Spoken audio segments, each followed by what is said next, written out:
Bonjour, je présente Fugitive. Donc dans Fugitive, il y a un détective qui a une petite plaquette avec les chiffres de 1 jusqu'à 42.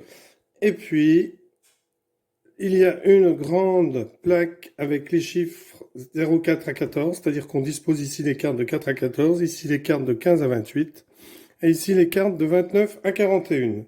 Le fugitif se voit remettre la carte 1, 2, 3 et 42. Et la carte 0 est sur la table, c'est le départ. Donc le fugitif va devoir se sauver sans se faire prendre par le détective. Donc il va prendre des cartes et les poser à l'envers et ce sera au détective de les deviner. Donc au départ, le fugitif tire 3 cartes dans le tas de 4 à 14. Alors on ne les voit pas normalement les cartes, là je vous les montre afin de vous expliquer le jeu. Et 2 cartes de 15 à 28. Et ensuite, il va pouvoir commencer à jouer. Donc, il va poser des planques. Donc, au départ, il va en poser 2. Et puis ensuite, il ne pourra en poser qu'une à chaque fois.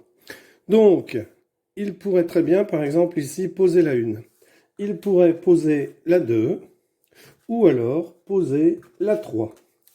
Donc, bien sûr, on les pose à l'envers.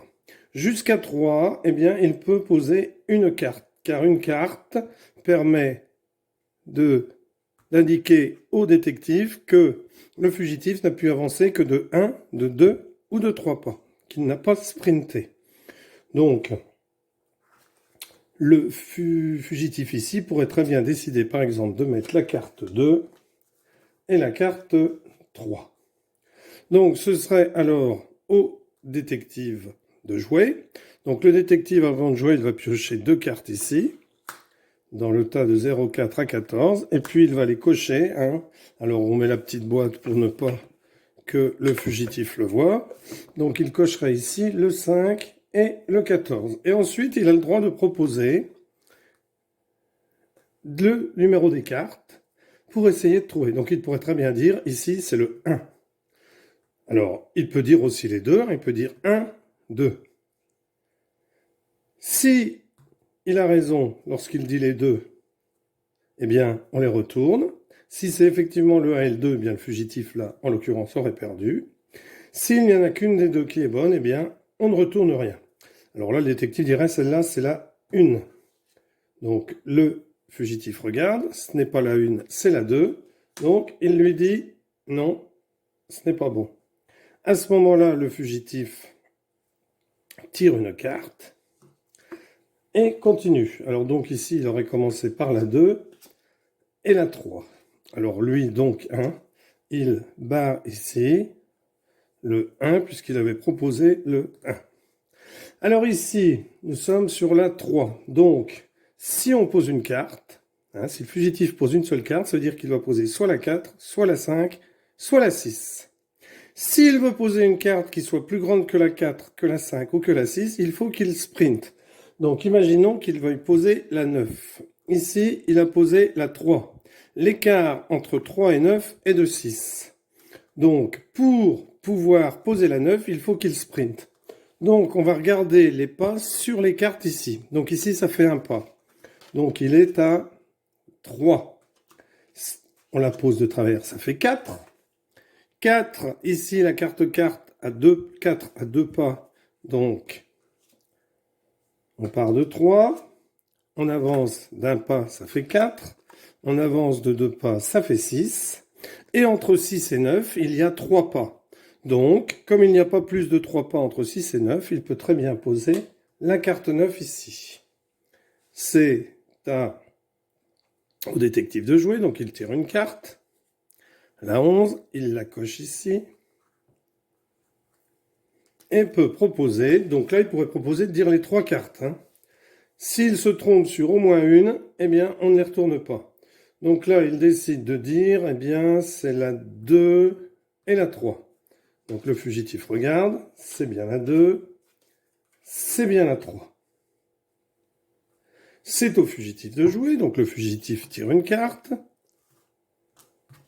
Alors on tire dans le paquet que l'on veut. Donc rappelez-vous que le fugitif s'est arrêté à la carte numéro 9. Donc la 8, bien entendu, ne pourrait pas la poser. Il a la 10. Donc la 10, eh bien, il pourrait très bien la poser juste ici, puisque il fait un pas et on sait que si on pose une carte, c'est 1, 2 ou 3. Donc ici, ça pourrait être la 10, la 11 ou la 12. Il regarde, il a la 17. Alors la 17, il est à 9. Et pour aller à 17, ça fait 8. Alors il pourrait très bien dire 1, 2, donc ça fait 10, 11. 12, 13.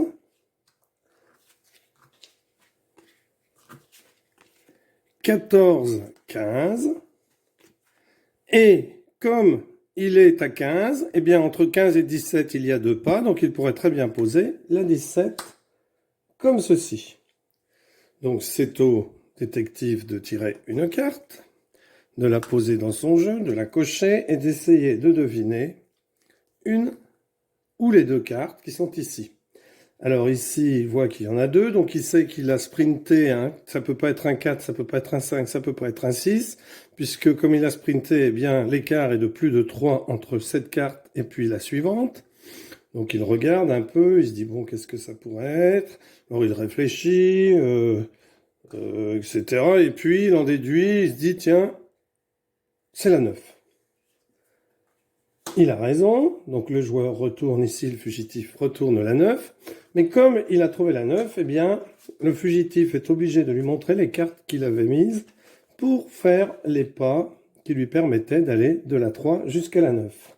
Donc 1 et 4, et ici la 9,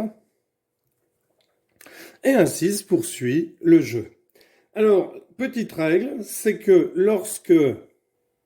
si le fugitif arrive à jouer toutes les cartes jusqu'à la carte 42, à partir du moment où il aura posé la carte 42, eh bien là, le détective pourra faire ce que l'on appelle une chasse à l'homme. Alors, à condition que la plus grande planque découverte possède le numéro 29 au maximum. C'est-à-dire qu'il ne peut pas déclencher de chasse à l'homme si le fugitif a posé sa 42 et qu'on est sur une carte découverte supérieure à 29. Si on est sur une carte inférieure ou égale à 29, eh bien à ce moment-là, le détective pourra dire, eh bien cette carte, par exemple, c'est la 13. Ensuite, celle-là, c'est la 18. Ensuite, celle-là, c'est la 27. Il pourra dire les cartes une par une, et s'il réussit, le fugitif doit la retourner. Ce qui est complètement différent du départ, où soit le détective propose, lorsqu'il y a plusieurs cartes retournées, de dire les 2, mais s'il se trompe sur une, eh bien c'est fini, ou en dire une. Sauf que avec la chasse à l'homme, s'il en dit une qu'il a raison, s'il dit 2, eh bien après il pourrait dire par exemple 3.